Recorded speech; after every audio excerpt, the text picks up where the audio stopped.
We all know why we're here. So let me ask you a question then. Why the big secret? Truth seekers were really the true leaders. Keep it grooving, the movement like two-seaters. Turn it up, we knocking through both speakers. It's time we get the truth from the big secret keepers. Hey, truth seekers were really the true leaders.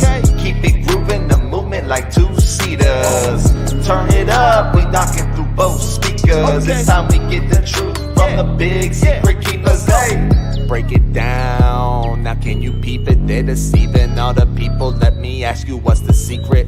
Misinformation and lies, a devious disguise. They want the EMF blast until our brains is fried. Oh, point their beams in the sky. Oh, it's a movie now. This world is all CGI. Their plot is truly foul. But we're here to rise up and bring the real. Time is now, truth seekers. Y'all know how I feel. Truth seekers were really the true leaders. Keep it grooving, the movement like two-seaters. Turn it up, we're knocking through both speakers. It's time we get the truth from the big secret keepers. Hey, truth seekers were really the true leaders. Keep it grooving, the movement like two-seaters. Turn it up, we knocking through both speakers. It's time we get the truth from the big secret keepers. Hey, why the big secret?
All right, truth seekers.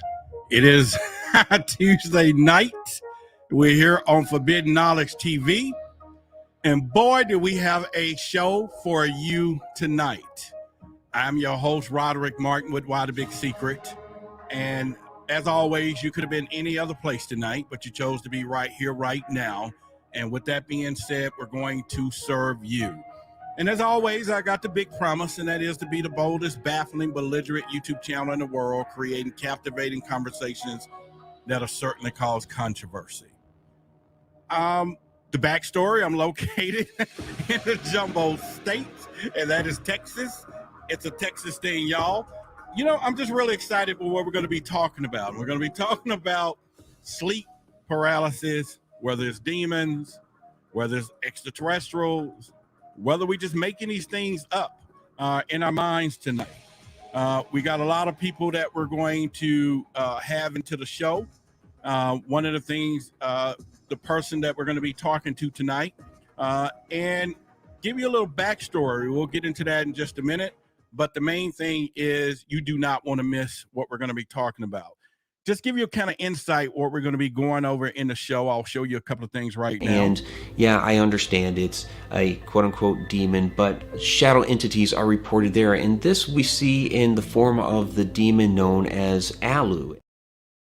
And that's going to be film producer, my man Mike Ricksecker, and we're going to talk about this shadow thing, and we're going to go into a little area, so stick around. You're going to hear from in spirit communication, in encounters with aliens, there's these abrupt and sudden appearances. There's oftentimes accompanied by flashes of light, and also a rapid disappearance. And then we're going to also later on in the show, we're going to hear from the greatness of Elizabeth. Hey guys, here. My name is Elizabeth Hoekstra, and I'm here to talk to you a little bit about sleep paralysis. So we're going to hear from a lot of people tonight, and then ultimately we're going to talk to my man. Thank you, Broderick, and it's nice to be back. And you're absolutely right. I'm really going to be looking forward to sharing some of my personal experience I've had with this phenomenon, sleep paralysis. So we got a lot of people we're going to be talking to you about sleep paralysis tonight. And so hopefully you yourself get a better understanding and you're going to really enjoy what we're talking about. I'm going to skip the formalities of the normal intro that we do because I want to get right down into who we're going to be talking with, and I'm going to bring him up with us right now. And this is my man, Mike. Mike, what's going on? Hey, Roderick. Thanks for having me. I really appreciate it. Oh, I appreciate it. Tonight's going to be a great show. I think a lot of people is going to really get some information. And, you know, I'll give your introduction in just a minute, but I think this sleep paralysis thing, Mike, is going to hit home with a lot of people. I mean, even myself, I've experienced it, and I'm sure there's not a person almost who is looking at this video tonight have not experienced sleep paralysis at some point. And we all kind of want to know what it is. And even I've told my personal story that I almost felt like somebody was trying to rape me or something. You know, it's crazy when it comes down to that. And you're struggling and everything else. But in this particular phase, the space and consciousness that we're going to hear a lot about it. We're going to hear from your perspective. We got a few clips that we're going to show from some of your documentaries. You can kind of tell us what it's all about after I play it.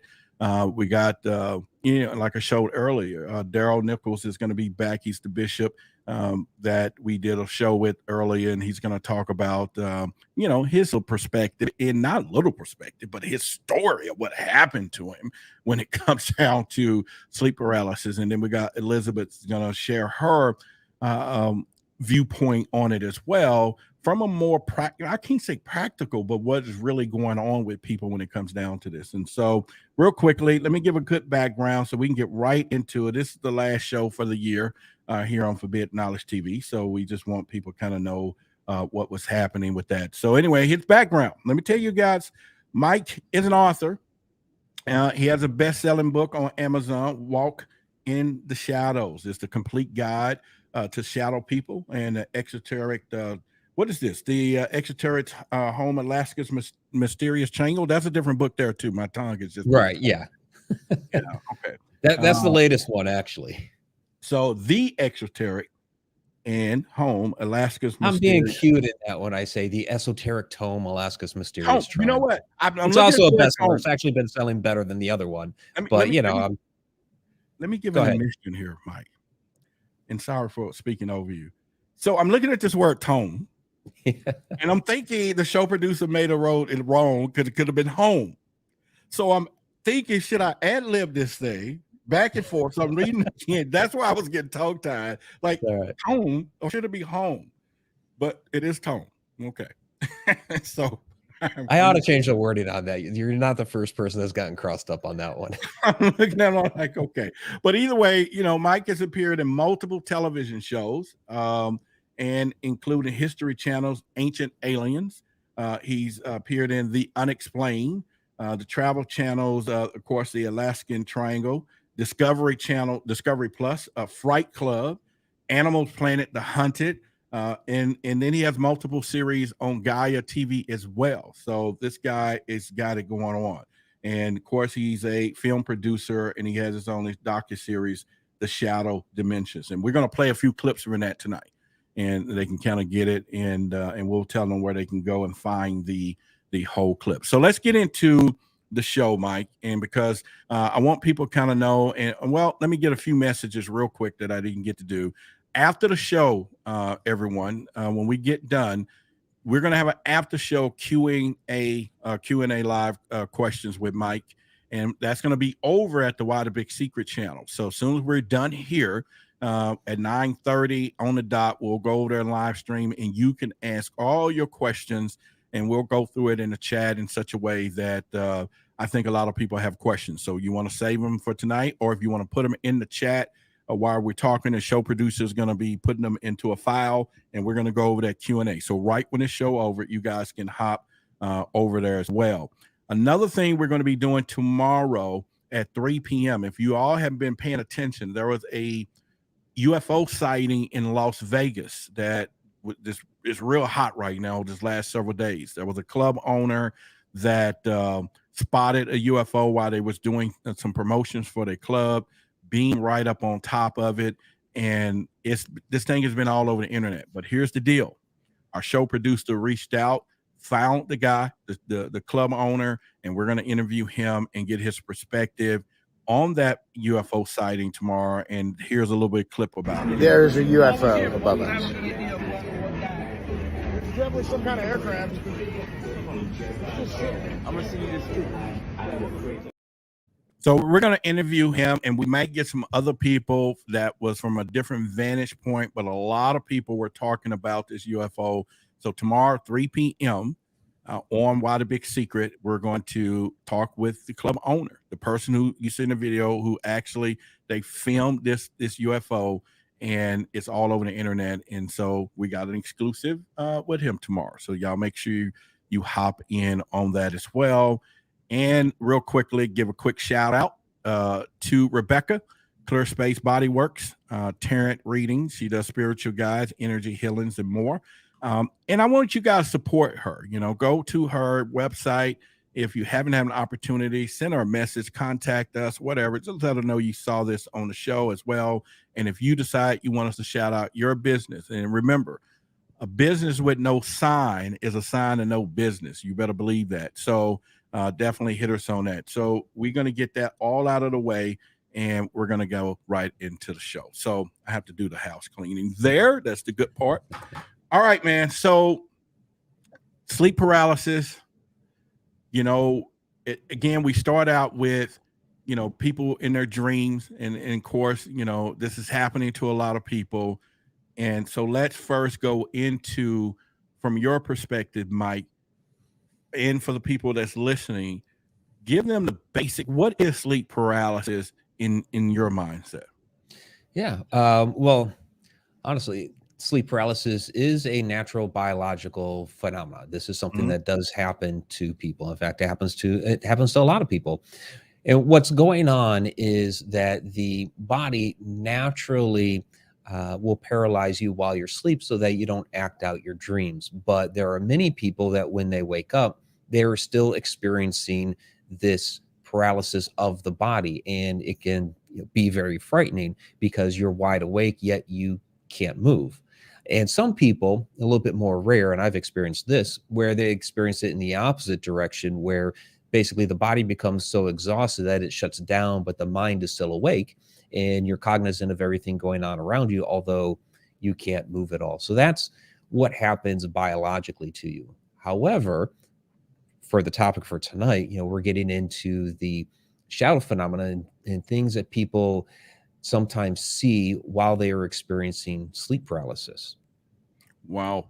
And that is, I mean, most people, we're going to call it shadow people. They'll call it hat people, all of these different stories. And in some cases, we think it could be extraterrestrials, dimensional, all of these things. And for the most part, I grew up in an area where, okay, I believe in ghosts. We believe in spirits. And oftentimes, if you think something like that is happening, it is because we think, or I was thinking in the past, that there's some type of spirit, or maybe it's a ghost. Now it's getting deeper and deeper that this could be at some point some real entity that's out there. that is playing with us or terrorizing in some words, and other words could be just playing on just making contact, when it gets down to this. And so now that we just talk about sleep paralysis, give us the onset of this shadow people, and then you can go into the hat people. Let's get a distinction there. Yeah. When it comes to shadow people, and I'll get that question a lot. Okay, what is a shadow person? And there's really not one set definition for that, other than it is a being, an entity of a shadowy nature. And there's a lot of different kinds. You can have, there's the humanoid figure, there's the hat man that you mentioned there. You have hooded figures, mists, wisps, crawlers, all these different varieties of shadows. And they can, on top of that, be from different realms. Some of them could just be human entities, human spirits that haven't fully manifested as an apparition, so they come off as a shadow. Some of these are actually extraterrestrial. Some may be light beings, but our eyes being the way they are, only seeing different spectrums of light, or a certain spectrum of light may not fully come off to our eyes the right way. They could be astral projections. To me, a kind of quote unquote true shadow person is an interdimensional being. They could also be time travelers, or even a time slip of sorts. So these can be a large variety of different things. And it comes down to really trying to figure out what that one particular shadow entity that you experience may be, because what you experience may not be what somebody down the street or the next state over experiences. Wow. And I had a friend of mine that actually contacted me in the last several days, and just to kind of share some insight with the story. And the person was saying that they were asleep and they literally felt whatever it was grab the ankle and begin to tug, and was pretty much almost coherent enough to look up and almost like a struggle with it. Have you heard of things like that? Yeah, actually, even specifically with the ankles. Now, this is interesting. It was the same woman that reported a hooded figure, two different things going on, two different hooded figures. The one actually grabbed her by her ankles and raised her off the bed. The only time she ever experienced that. Of course, very, very frightening. But then she had another experience with a hooded figure, and actually both her and her twin sister had seen this, where she had a very ill young child, and she kept seeing this dark, shadowy, hooded figure walk into his room. She thought it was a harbinger of death at first, that something was going to happen to the boy. And this kept going on for several months. They kept taking the boy to the doctors, trying to figure out what was going on. All the tests were coming back the same, and he was slipping. But then there was this one particular day that they're at the doctor's office, and doctor's going to issue the same tests again. They're about to walk out, but he turned his head as if somebody was whispering into his ear. And then he turned back around and said, you know what? Wait a second. Let's go ahead and run these other tests. They ran these other tests, discovered that the boy had something else that they weren't treating. They were able to treat it. The boy lived. He's perfectly healthy today. They never saw this hooded shadow person again. Now, this same woman who had this terrifying experience with a hooded figure before says, I believe that this hooded figure was actually there in the room with us, with the doctor, even though I couldn't see it that particular time. And he's the one that actually whispered into the doctor's ear what to do. And then he had accomplished his task and went about his way. That's an amazing story. And this, again, someone asked me recently what I do, Mike, and I was reluctant to tell them what I really truly do. It's beyond just the UFOs in the skies, right? This thing is deep. Right. And, I did try to go into a little bit and give them a more magical answer of me. I live a life with fairies and goblins and ghosts and paranormal and aliens and extraterrestrials and people being abducted. And he's just staring at me like, you got to be kidding me, right? I'm like, this is the life that I live, Yeah, absolutely. And his life was, he worked at UPS and delivered some packages. And I'm not saying nothing wrong with that, but he couldn't fathom the fact that just walking on the same side of him is the possibilities of all these dimensional things, and people, and like you say, your eyes just can't see it. And one of the statements I make all the time for the truth seekers is your eyes are useless when your mind is blind. And it doesn't matter. No, that's a great saying. And going back to what I mentioned earlier, the eyes only see within a certain light spectrum. Yeah, there's all kinds of things around us that we cannot see with our eyes because it is resonating at a different frequency, on a different wavelength that our eyes can't see, but it's still all around us. And our pets, they see it on a little bit of a different spectrum, so they get to see a few things that we don't necessarily see at all. So pay attention to your pets, because they've got that extra sense. They have it with the hearing and the eyesight.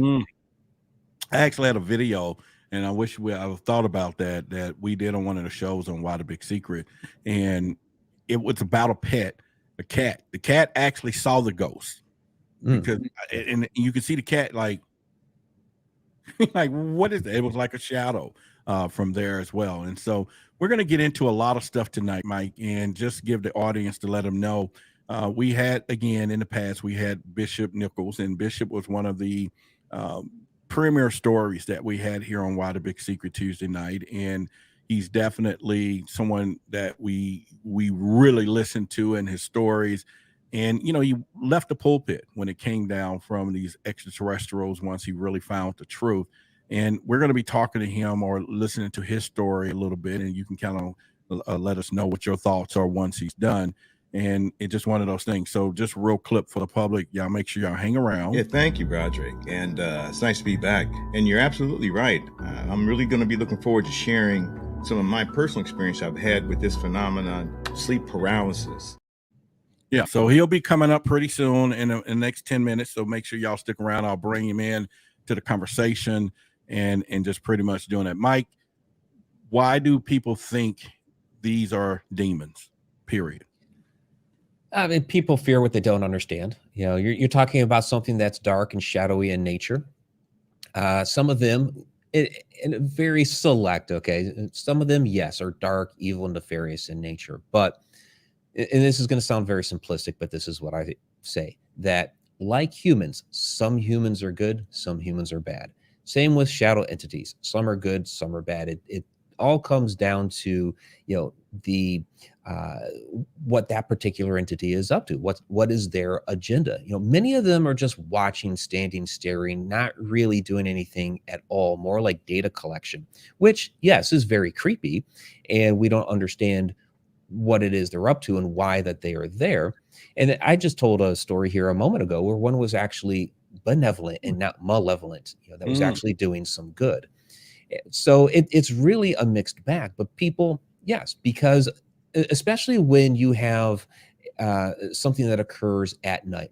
Not all shadow people are seen at night. We see them at all different times of days. We can see them in broad daylight. We see them out in the woods. They might be, running down your hallway or moving across a room or something like that.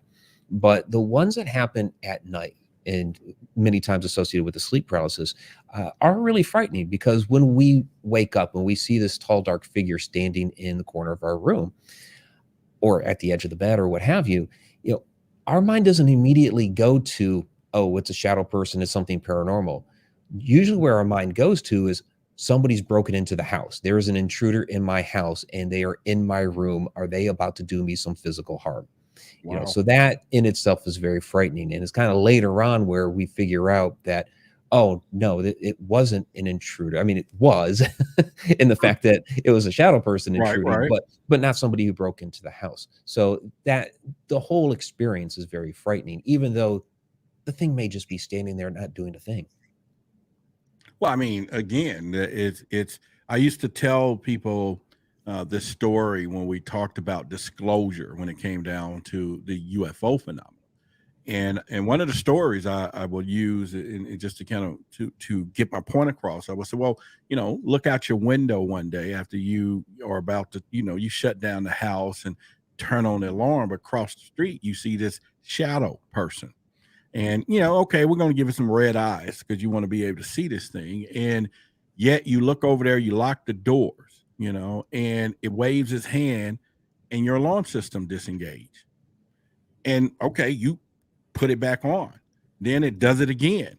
And my question to people all the time is about disclosure or about the threat narrative is, all right, it hadn't came in the house, but it definitely showed you what it could do.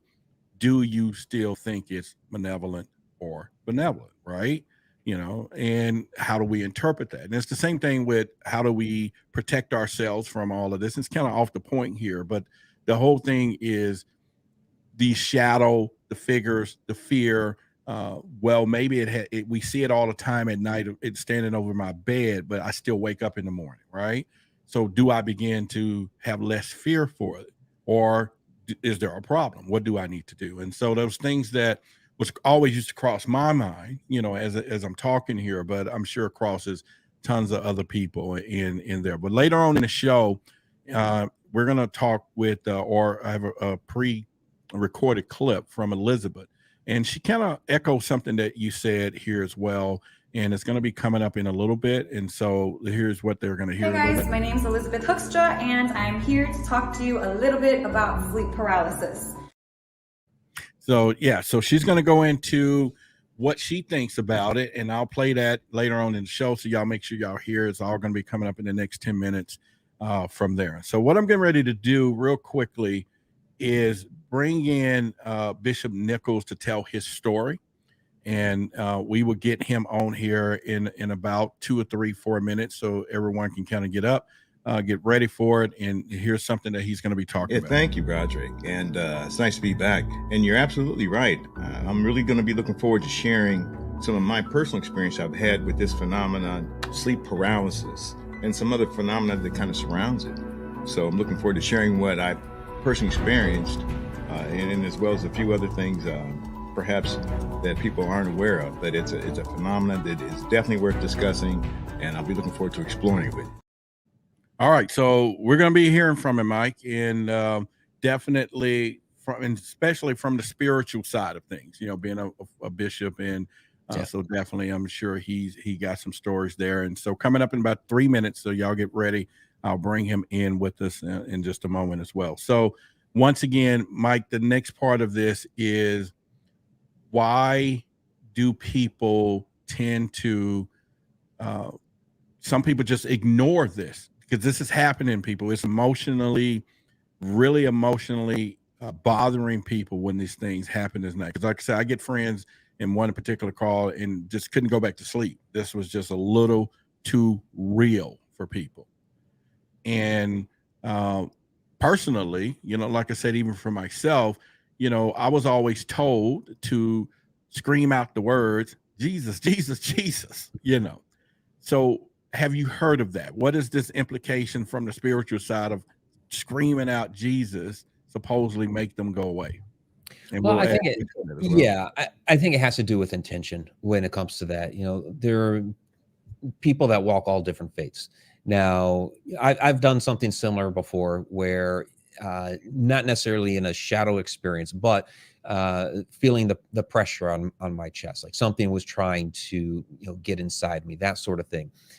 People report like old hag syndrome, which is a related phenomenon, because people will see like the old hag sitting on their chest, or even a shadow form sitting on their chest, pressing down. But sometimes you don't see anything at all.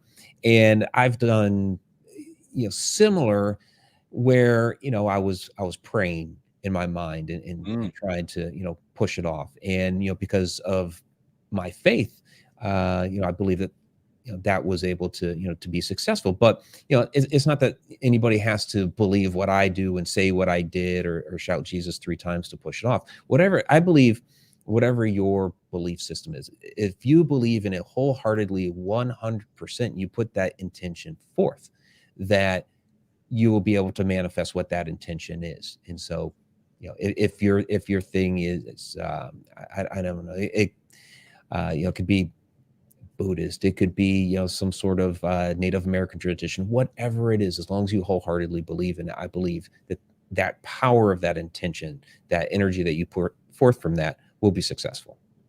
Wow. And I think that and we look at all this through a cultural lens. Even when I talk to people about these UFOs or extraterrestrials, or they angels, or they demons. And I think everything just goes down that pipeline of the religious lens. And at the end of the day, we all getting grabbed by the same thing. So, you know, whatever it is, it's grabbing everybody.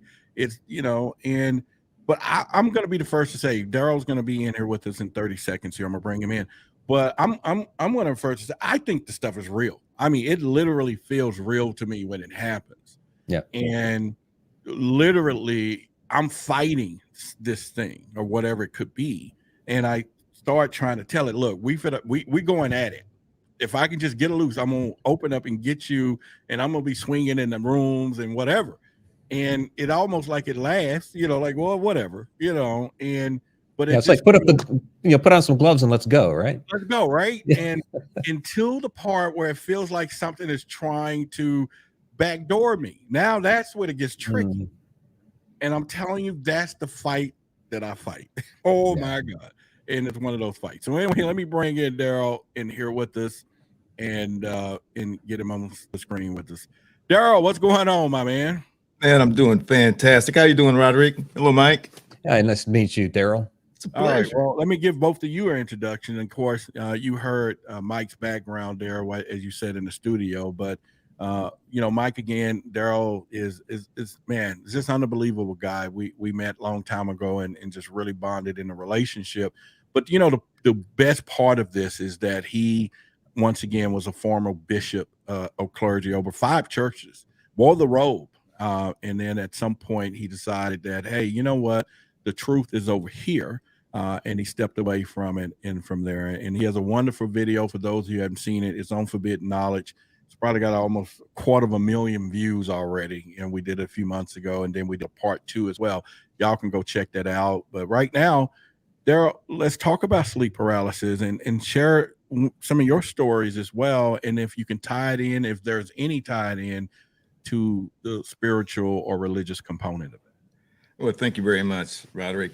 And you know, both of you had said you mentioned some very powerful triggers for me, some experiences I really kind of overlooked until listen to you kind of bringing them up in context, whether that be about the Hat Men or about the wakeful component of people having these experiences and the physical aspect of it. You know, I've dealt with people, particularly coming through ministry, as you might imagine. I have people who have had wrestled with spirits.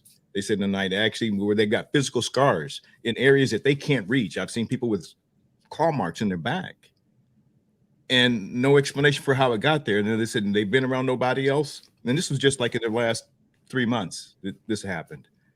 I'll share this one particular experience that probably stands out most for me.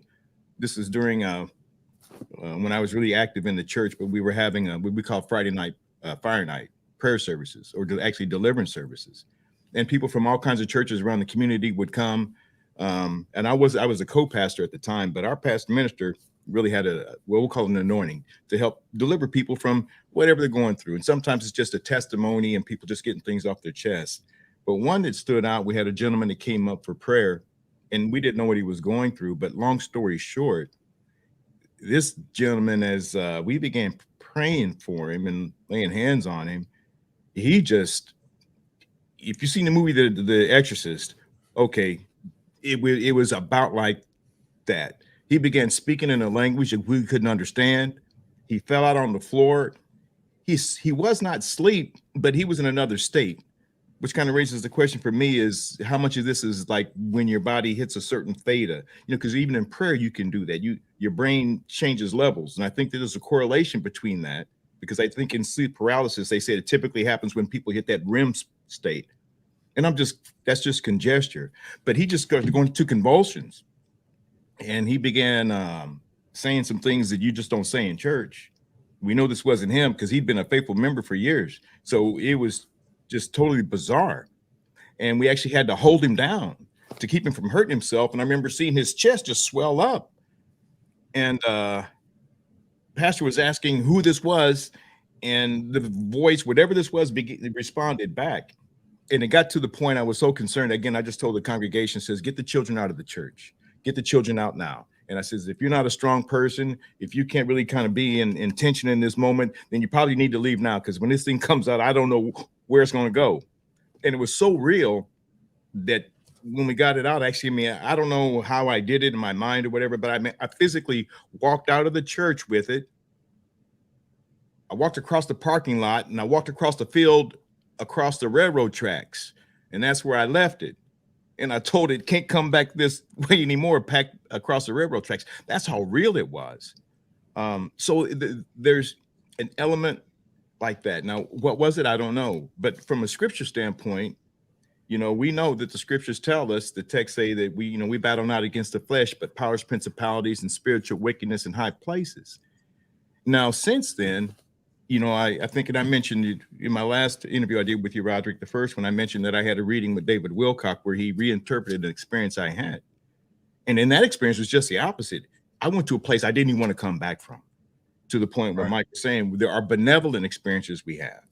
But this other one we have, there's good and there's bad.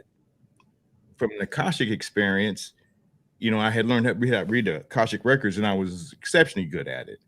But I had a friend who actually went through the training with me some years later and she got stuck.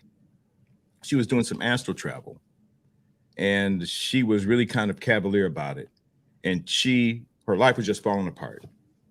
And she called me saying, I don't know what's going on, Daryl, but I mean, nothing works in the physical body, but it's almost as if she got stuck in a place in her body. And in this world, she just couldn't function. She couldn't even manage balancing a checkbook. But so she asked me, I went into her Akashic record and I did some remote viewing and it took me a while, but actually when I located her, it was kind of like what Mike was saying. And I know this is going to sound weird to a lot of people, you know, unless you're really kind of familiar with this spiritual domain, but just humor me for a second, because this is what happened.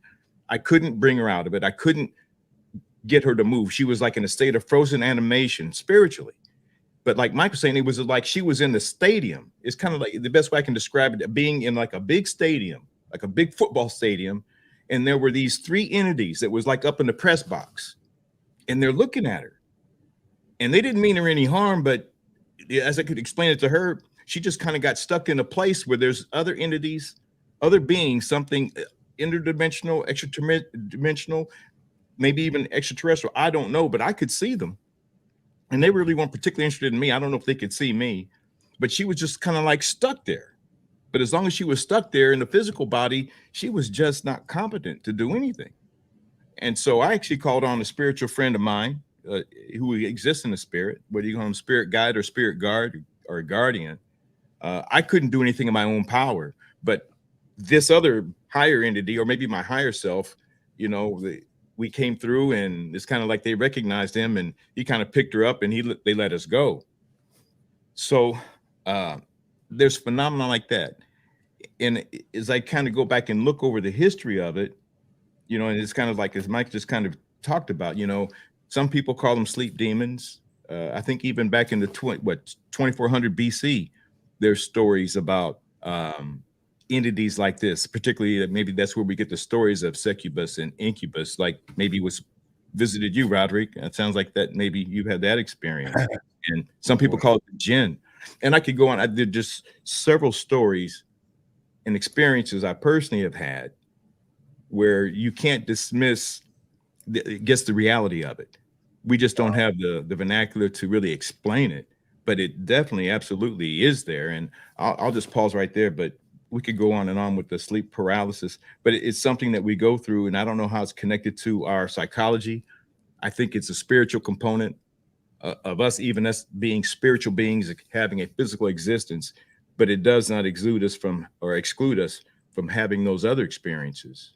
And I think statistically, they say that 20% of all people have an experience like this at some point in our lives. So, but I'm glad we're putting it out there, because maybe a lot of people don't know it is that common of an experience.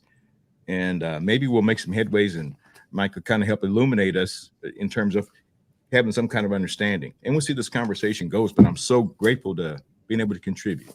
Thank you. I appreciate it, man. And as always, it's just a pleasure having you, and appreciate you jumping on with us. And we're going to talk soon, and we're going to be doing a second things with you. And we got some stuff coming up, but in the end of the day, My man. So we'll talk to you soon. Peace. All right.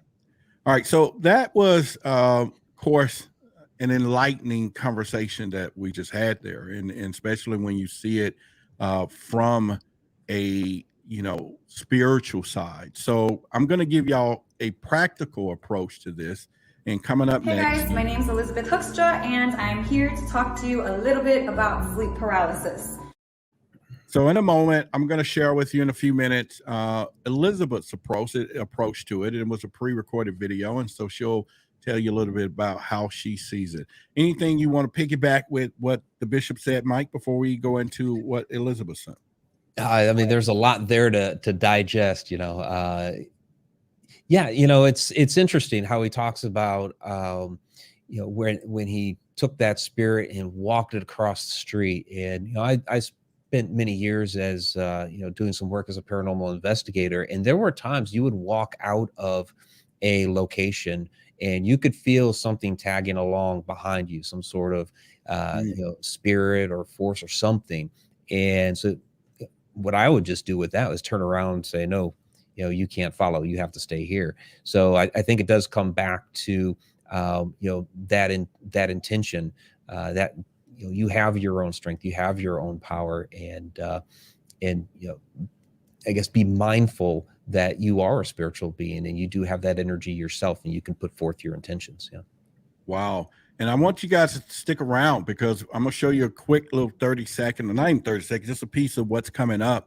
And Mike can tell us about this clip in a moment. At the Campsville Grade School in Campsville, Illinois, it's not being used as a school anymore. In fact, the Archaeological Society now has control of it, so we can't get back in there. But in the gym, caught this fantastic shadow figure on video, actually walking across. All right, so we're going to show that whole scene in a little bit. So y'all make sure y'all hang around. This is from his documentary series. But as I promised, now let's hear from Liz, who's going to explain to us from her perspective of what's happening when it comes down to sleep paralysis. Hey guys, my name is Elizabeth Hoekstra, and I'm here to talk to you a little bit about sleep paralysis. So some people think that sleep paralysis is some sort of demon spirit that comes into your room at night and literally paralyzes you while you're sleeping. Some people think that it's a literal demon sitting on your chest, which is something that I previously thought because I actually went through this when I was 19, right after my father passed away. I went through one instance of this in my entire life, and it was honestly the most scary thing I've ever been through, which now science explains why people actually have sleep paralysis. Now, when you're sleeping, your brain goes into different states. There's different states of sleep. There is light sleep, there is REM sleep, and there is deep sleep. When you're in deep sleep, your brain waves are long delta waves, right? When you're in REM sleep, this is when your body and your mind dream. So during this state of REM sleep, REM, rapid eye movement sleep, is when your body and your mind are dreaming.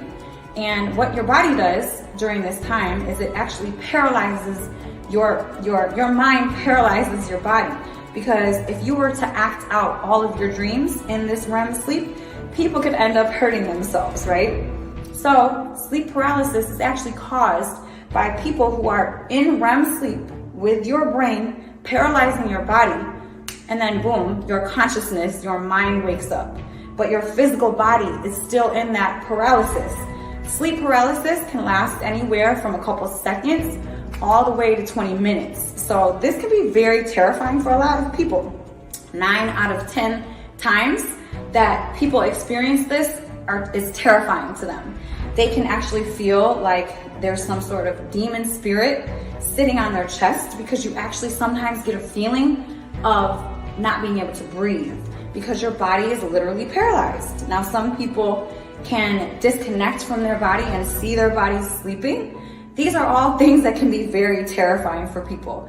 So it's important to get very good states of sleep, to get into these good levels of sleep. So a lot of things that can cause sleep paralysis are drinking alcohol before you go to sleep. They found and done research that anxiety, depression, PTSD can also cause sleep paralysis. So it's important to have a healthy lifestyle and really just focus on being as healthy when it comes to sleep as possible. No blue light at night, right? I try to inhibit blue light 2 to 3 hours before I go to sleep. I absolutely do not drink alcohol and fall asleep because that is a major cause of sleep paralysis. And I also work on my mental health nonstop. If you guys know the brand, that's all I really worry about is my mental health. So these are all really important things when it comes down to getting into good, healthy states of sleep. And this will actually also help lower your risk of having this experience of sleep paralysis. All right, so All you right. heard it from a practical point. I mean, just write down in it. And real quickly for everyone to know, we're going to have a Q&A, live Q&A with Mike right after this show at 9:30 Central Time over at Why the Big Secret YouTube channel. So there's a link below in this video to click you over there. You don't want to miss it. If you got any particular questions, go ahead and post them in the chat. The show producer is going to be copying those questions, and then we'll do some Q&A with Mike over at Why the Big Secret at the end of this show in 45 minutes, 30 minutes or so. Mike, we got 1,000 people watching this live right now. What do you think about what Elizabeth was talking about? She had a lot of great points there, and there are a number of things within what she said that I talk about in my book, A Walk in the Shadows. So I'll give you perspective number 3 on sleep paralysis. So, the medical community, when you look at, just do some research into the National Institutes of Health, and they have some different peer-reviewed papers out there, and what they end up calling the intruder effect is, they relate to sleep paralysis. Again, we've already talked about having experiences without the sleep paralysis component, without being asleep, with being wide awake, walking around, all that sort of thing. So I immediately have a problem with their reasoning there, because it does not have to be related to sleep when it comes to the seeing the shadow person. The other part I have a problem with is they try to relate the shadow phenomena in relation to sleep paralysis, that it's the hallucination from your dream, that you're waking up and you're still having some sort of lucid dream, and you're seeing this manifest in your room rather than in your dream. But the thing is, we dream about all kinds of different things. It's not just people. We dream about could be bushes and trees, cars, planes, motorcycles. I always like to tell the joke that I've had dreams of being on stage with Motley Crue, and I've never woken up to 10,000 people in my room, pyrotechnics going off, and the drum kit and the guitars. That would be fun, but that's never happened. For people, it's always a person standing in the corner at the end of the bed, or maybe there's 3 of them, or that sort of thing. So what's going on here? And what I believe is happening here is, and anybody who's had small children can relate to this, is that we all have a toroidal field of energy that surrounds us. It extends out several feet. And when a child comes into your bedroom at night, most times they'll tap you on the shoulder, shake you awake, and you'll, what's wrong? And they'll say, well, you need to use the restroom, or I need a drink of water, and you go take care of it. But sometimes you end up with that child. My youngest son, Cameron, was notorious for this. Well, they will walk into the bedroom, stand at the end of the bed, or next to you, or something like that, and they will just stand there and stare at you, which is creepy. And then all of a sudden you wake up, you're like, oh my gosh, Cameron, what are you doing? And he'll say, I had a bad dream or whatever. And you go take care of it. But then the question is, what woke you up? Well, like I said a moment ago, we each have a toroidal field of energy that extends out from us several feet. And so when his field of energy would cross into mine, even though I was asleep, I could feel his energy. I could feel his presence. And that's what was waking me up. And so the same thing is true of these shadow entities. We don't know exactly what they are. We threw out earlier in the show that they could be an assortment of different things, from extraterrestrials to interdimensional beings to human spirits, whatever. They're all going to have their own field of energy that extends out from them. And so when they come into the room, their field of energy crosses into yours. And that, I believe, is what is waking you up. You are feeling their presence. Now, like Elizabeth was saying, you have this very natural biological sleep paralysis phenomena, that's very, very natural, that can happen when you wake up. And you imagine, you wake up because the presence of this entity was there, and you're suddenly experiencing the sleep paralysis. Well, again, we talked about it earlier. Your mind doesn't usually go toward, oh, there's a shadow person in my room. It's usually, there's an intruder in the house, somebody's broken in, oh my gosh, I can't move, what's going on? And your adrenaline starts racing. And so it's like this whole rabbit hole that you fall down into when it's like two very natural phenomena that are happening at the same time. Wow. I want to cover later on, after we get into this school, this live shadow that you guys caught on camera.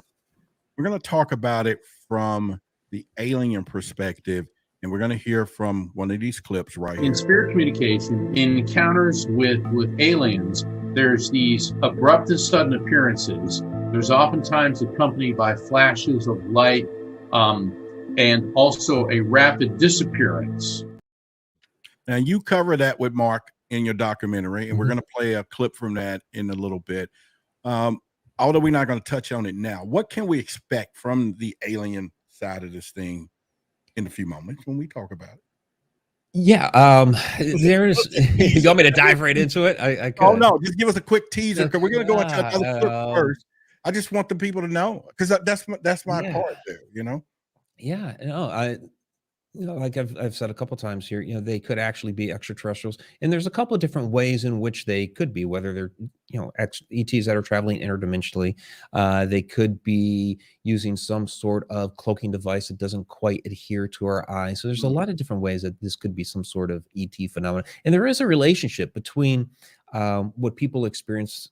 People coming from a paranormal background and waking up and seeing a shadow entity, and people from more the ufology community in ET experiences, they're waking up and seeing an ET, and a lot of times they're experiencing the sleep paralysis at the same time. So you almost get very, very similar stories from both sides of the house, and it's very well could just be the same thing. Yeah, I know Daryl mentioned to me today early in our pre-call that there was, when there's some of these alien abductions, of course, they use paralysis first before all of this goes down. But we'll get to that in a little bit in the show. I'm going to show a clip from the shadow dimension. This is your film. Yeah. We're going to go into the Schoolville, Campville. Okay. Is it Campville? Campsville, yeah. And, we'll play the clip. Then you can kind of go over it with us, what was really happening. It's your film. So here we go. Sure. We're going to play this.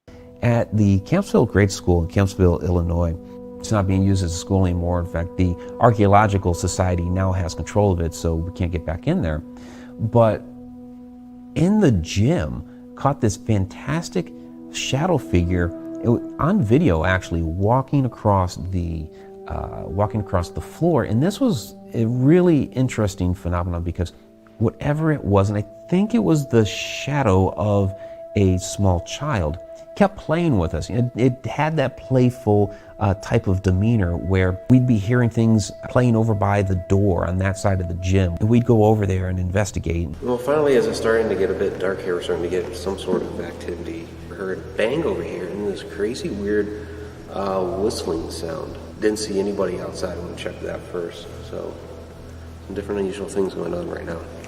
All of a sudden, we'd hear noises going back on by the bleachers. So we go over by the bleachers and trying to investigate there, and now it's back over there by the door. And so this is what's going on when this capture happens. We've gone back and forth, back and forth. That's sort of whisper. And we were in the bleachers at the time, and I'm panning the camera back and forth like this, and that's when the capture is made. Can you play that whistle for us again? We didn't actually see it with our eyes at that point. It was in review, going back over the footage. Oh. Can you play that whistle for us again? It does have a little bit of a walk to it, which is really interesting. And so we did a height comparison, and it seemed about the height of maybe a 10-year-old child, which is one of the reasons why I say that it seemed to be a child spirit that was only manifesting as a shadow. And again, it was very playful. Wow, that is so profound. So, Mike, take the audience, take us back to that moment. Like, what were you feeling? What was the temperature like? Did you feel the presence of all of that? While y'all was there, just take us back to that moment in that school. Sure, When absolutely. you felt that presence. First of all, you can watch the whole series, 6-part series on Tubi TV. Got to mention that. You got to mention that. Let me do it for you. You guys got to go to Tubi TV. It's free. Yep. To download it, get the app or whatever, and you watch the Shadow Dimensions. We're going to show you a couple of more clips though, right? But not enough. You got to see the whole thing. There you go. I got you. There we go. Yeah, and I'm working on season 2, which goes to Egypt, so that's going to be fantastic. But yeah, so that particular school now, the school is no longer in operation, so it's not like there were kids that were there and things like that. But there was a lot of what we would call paranormal activity there. There were all kinds of footsteps that we would hear from a second floor that doesn't exist. It's a 1-floor school. It's in a small town. And we were always hearing these footsteps from up above. We actually did capture an apparition there of like a lady in an old 1880s, 1890s dress, kind of arms folded at the bottom of one of the stairwell into the basement. And that was really where we were hearing a lot of activity. It was through that doorway from the gym. It led to the boys' locker room and then downstairs into the boiler room. And yeah, this thing, like I said in the video, it was just very playful. We'd be on one side of the room and it would be back on the other side of the room where we were, hearing activity and things going on. So we were going back and forth the whole time. And this one particular time, now we didn't see it with our eyes. And really for me, I've got the backlight of the camera right in my face. So I wasn't really going to see anything that far beyond anyway. We were just kind of, calling out, seeing, we're doing electronic voice phenomena sessions. And we're trying to, see if we can get some of the spirit voices, so to speak. And as one time as I'm panning the camera, that's where we actually captured, the shadow person. And really, I think this was just, there's no sleep paralysis moment here. This is just straight, shadow phenomena, some sort of shadow entity. I do believe that it was the spirit of a child. It makes sense, it being a school. And somebody may say, well, why would a child be going back to a school? There wasn't no recorded death of a child there, but some of these spirits, when they're lingering, they like to go back to places where they had, fond memories. And maybe that child, had a lot of fun times in that gym there during gym class, or maybe they did some intramural sports there. I don't know. But it may have been going back to play in the gym. Wow. And I just wrote that down. I was going to say, could that have been some kind of accident or something, because it's a spirit, it's coming back there. But I don't know. I don't think I had that much fun if I leave here that I'm going to go back to my old school, because maybe one of those steakhouses or something, and just there you go. Yeah. Every time they stick a fork in it, moo, just whatever, just terrorizes the people. But I don't think that, I don't know.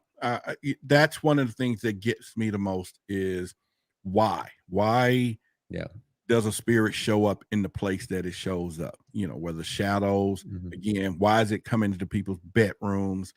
Was it something there in that house prior to that they're saying, hey, we just love to do this? And I see somebody down in the chat said could be connected to the land. And what's very, very interesting about that school is that the location on which the school sits back in the 1920s had been an archaeological dig site where they were, digging up old Native American artifacts. It was a very, very, way back in the day, very largely populated by different Native American tribes.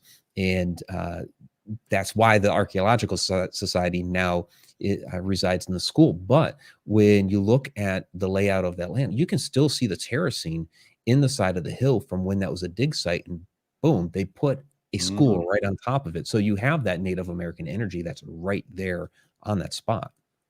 Well, I mean, if I was an actor, you want to use me for one of your films, I will be saying a line like, You only move the headstones. Man. Exactly.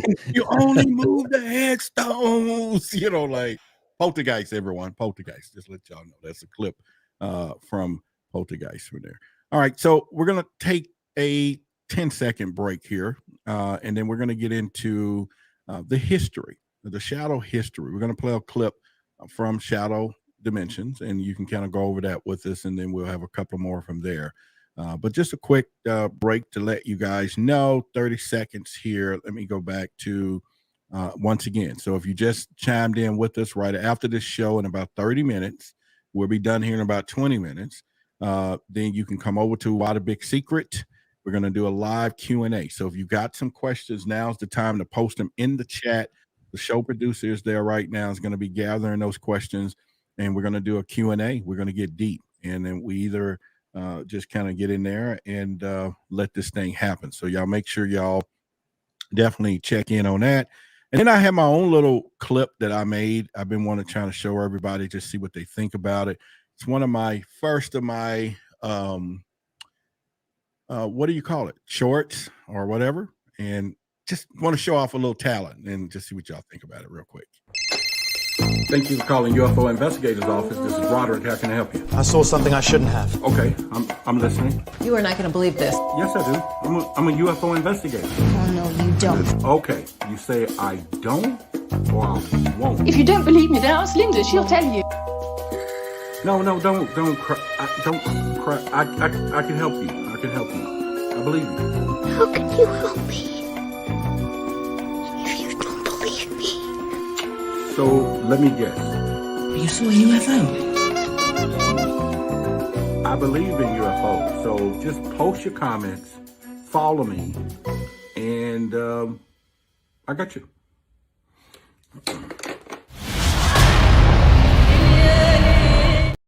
That's my first stab. That was awesome. Just working on it. Hope some people to comment. Y'all let me know what y'all think about it. That was and check it out from there.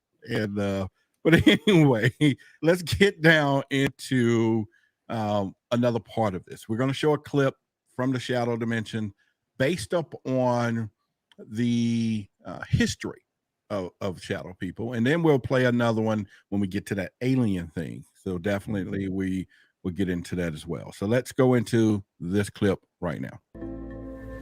But we see back as far as ancient Sumer, where shadow entities are reported there, and this we see in the form of the demon known as Alu. And yeah, I understand it's a quote-unquote demon, but you have to understand with demons back then and the way they classified things, not all demons were evil. Now, Alu seems to be a more nefarious kind because he would hover over people at night. He was known as a binding demon. So you're seeing the idea of like old hag syndrome, sleep paralysis, that sort of thing here. And that was imparted onto this demon known as Alu. And he was a type of Udug.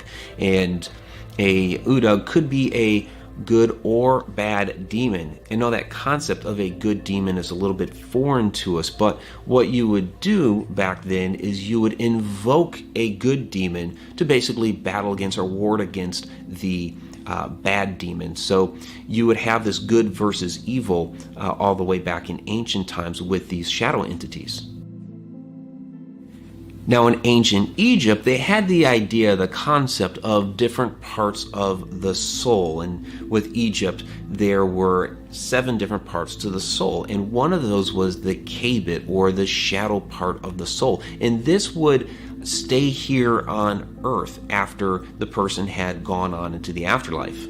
When we go back into our ancient history, we do have accounts going back into the ancient Babylonians, where they could travel from this place into a dimensional space between worlds called the Plain of Sharon, like the Rose of Sharon. Now, in the ancient Egyptian texts, we know in the 5th Dynasty Pyramid texts that we find over in Saqqara, they talk about a field of mufkuts. There is this other space that you could say we can leave the body or go from these 2 worlds.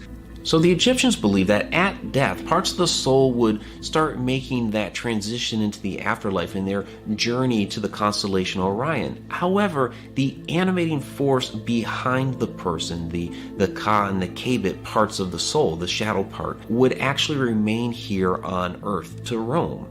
So you can already start to see some of the supernatural aspects of this idea of the animating force being left on Earth to roam around at will. Some Native American cultures, like the Choctaw, actually had some similar concepts. Although not 7 parts of the soul, they believed in 2 parts of the soul. So the Shalluk was the inside shadow, and at death, this part would go on to the land of the ghosts, where the Shalombish was the outside shadow, and this was, again, left to roam around on Earth. Now, Mike, that was deep. Yeah, there's a lot there. That was deep. In There's a lot there. fact, my thing is that's just really still ringing in my head is death. One goes this way, this one get left behind, but it still has the spirit of both sides.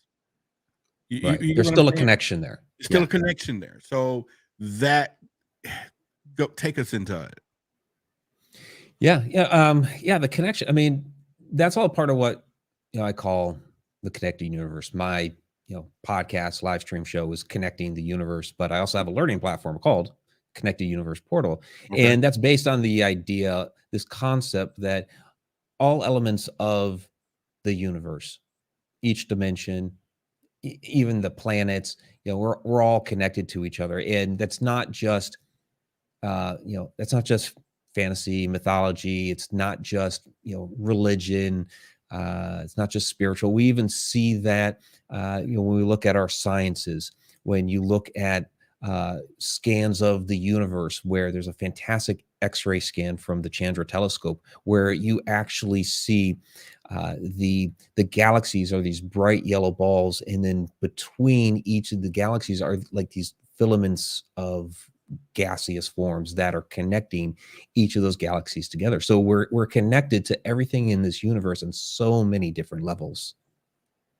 Man, that is like incredible and scary, by the way. When you really start thinking about all of that, it's like kind of like what Daryl said earlier, hit the road, Jack. You can't stay here. I'm gonna walk you on out this door, Yeah. Oh, and I love that Daryl brought up he started going down the history route when we had him on, and so I was really liking what Daryl had to say.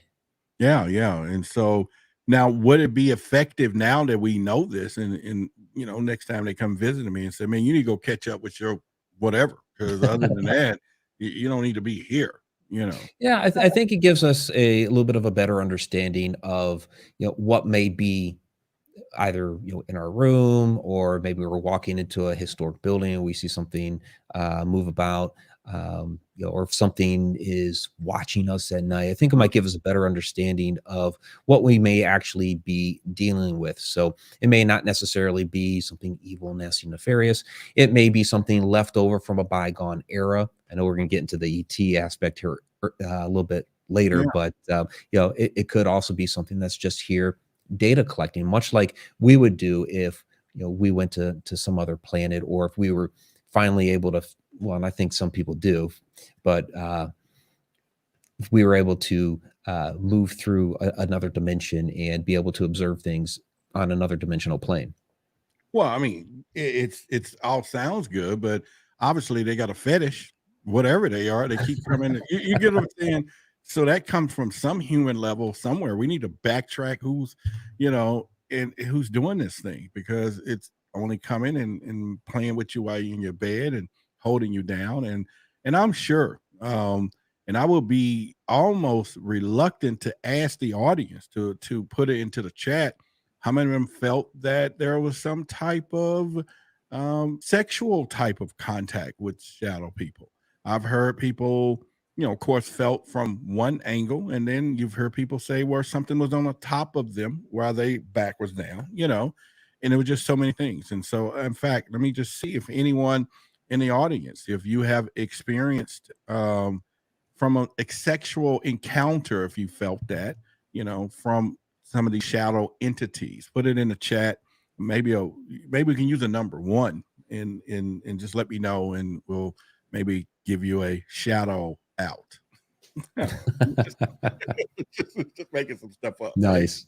Yeah, we're shadow out. So but this is the scary part about it. So what type of different characteristics? Because we got the hat, right? Right. And I know you mentioned the hat could be the technology. We talked about that offline before. So what other characteristics are people going to, because you got the stick figures, I think you got all of that. Yeah, there's a lot of different types. And I know we talked about the hooded figures earlier. There's the hats, and they could be, one theory is the idea that the hat is some sort of technology. Another is that these entities are trying to disguise themselves to kind of blend in to modern humanity. Although I don't know how much a top hat or a fedora would really blend in these days. But time is very elusive. So they may be observing something from one era and then they're popping into this one. Then you have your standard humanoid figures. I kind of briefly mentioned mists and wisps. These are more gaseous in nature, almost like a black cloud, but they still have a form of energy. And I've seen one. I know we talked about it before, where I saw a rolling black smoke morph into the apparition of a little girl, which adheres to the idea that some of these are actually human spirits. Then you have the crawlers, which are kind of like their namesake really is, they're crawling around on all fours. They may crawl around on the ceiling, the walls, that sort of thing, and very, very fast as well. So those are more like, I think it was Daryl that mentioned The Exorcist earlier, when you think of some of those like demon possession movies, and you got those, they're crawling around on the floors, kind of like that, but dark and shadowy in nature. So there's a large variety of these different, at least physical characteristics. Yeah. And we had a few ones, and I thought actually a few people put ones that they have had sexual type encounter. And like I said, that's the fetish. I think something's wrong with the shadow. You need to get to the bottom. All right. So let's get into the alien side of this. We're going to play a clip for us, portals and dimensions, when it comes down to this shadow thing. And this is where it gets interesting for myself, being a UFO investigator and of course, talking that extraterrestrial talk. And then we're talking about dimensional coming through walls.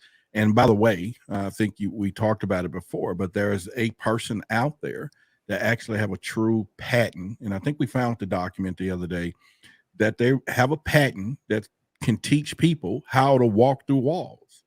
And I'm like, we did talk about that the other day. Yeah. And I'm like, really? This is something I could use. I just hope somebody will lose concentration and get stuck in the wall, at some point. But that is some serious stuff when it comes down to it. So here's what we're going to do, especially just be my luck.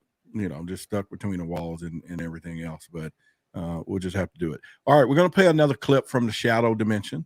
And this is going to kind of go into the alien side of things, which should intrigue a lot of you. So pay attention to this particular clip, and let's go into it. In spirit communication, in encounters with aliens, there's these abrupt and sudden appearances. There's oftentimes accompanied by flashes of light, and also a rapid disappearance. And this would tend to indicate coming from one location in a different dimension, doing a quantum leap, if you will. That would account for the flash of light, the electromagnetic energy, and then the rapid disappearance. So we very well may be dealing with several different entities, several different species, using a similar energetic modality in order for them to communicate or to visit what we call Earth. I believe a true shadow person is an interdimensional being, and that's what this research is coming down to. How can we interact with other dimensions and beings from other dimensions? We're going to be going to locations that are known for portal activity, that have that welling of the Earth's magnetic core to create that vortex energy that creates these portals and other supernatural activity in highly concentrated areas like this. This is why the ancients would create these sites of power like Stonehenge and Karnak, the pyramids, because they knew that this was a highly energetic spot to be able to tap into the Earth's magnetic field. I tend to think that these were interdimensional beings.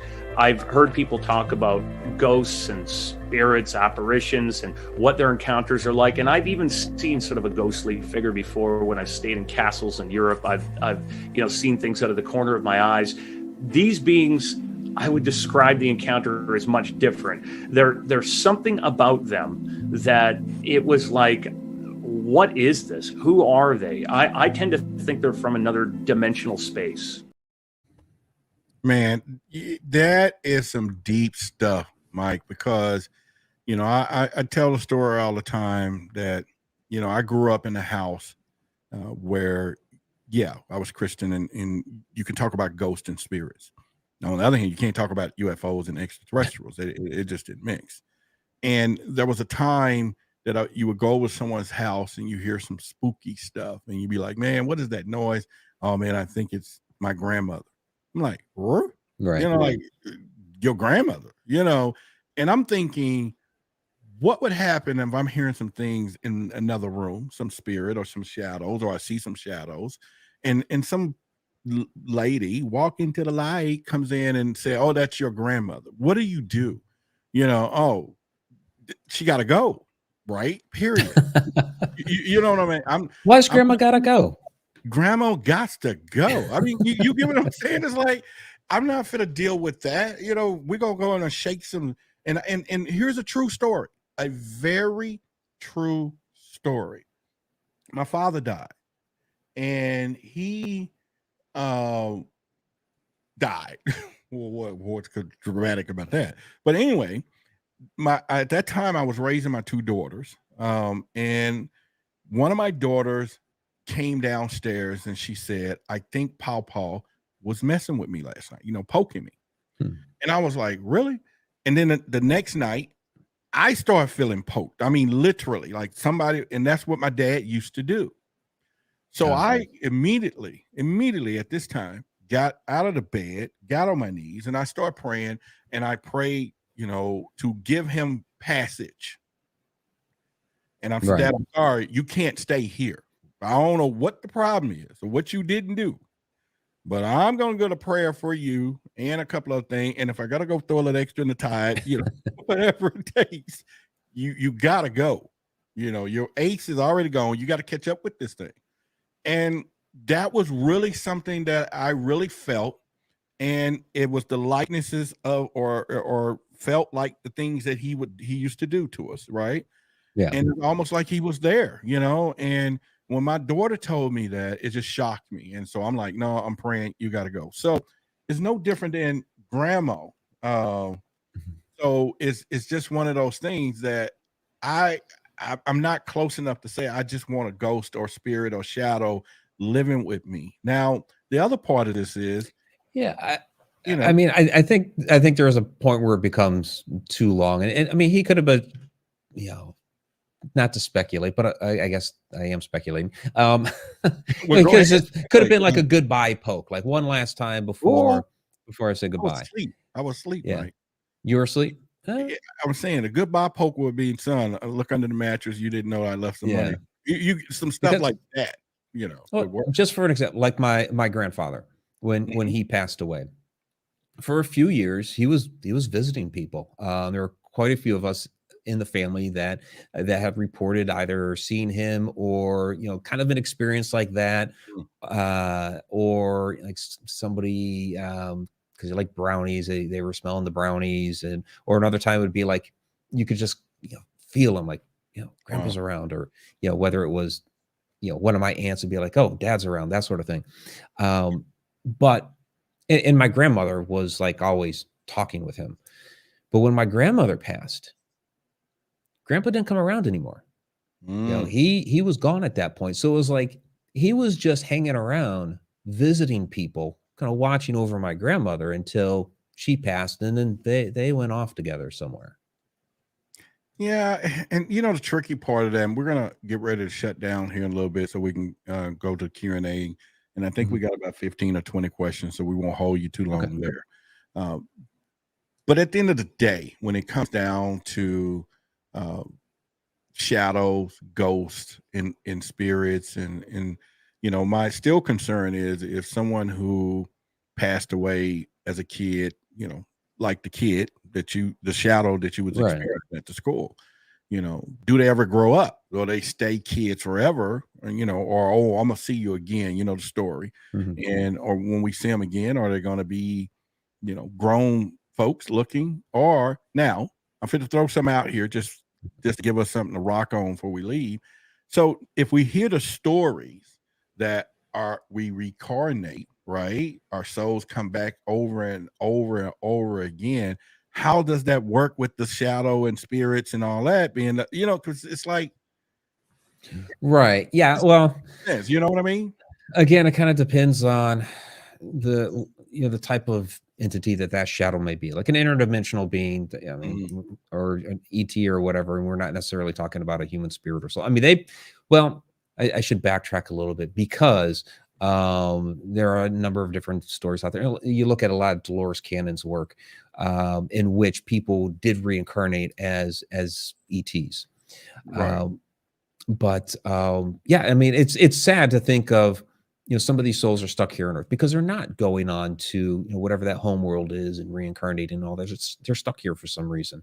They're whether it's the woman in white at some castle, or a real sad story I remember from, because I read quite a bit of Hans Holzer growing up, and in one particular house, it had both a child spirit and a woman spirit. Now, they did not live in the flesh at the same time, but the little girl was stuck there waiting for her mom, and the woman's spirit, apparently when she passed, had noticed that the little girl spirit was there stuck, not knowing what to do, so she was watching over her.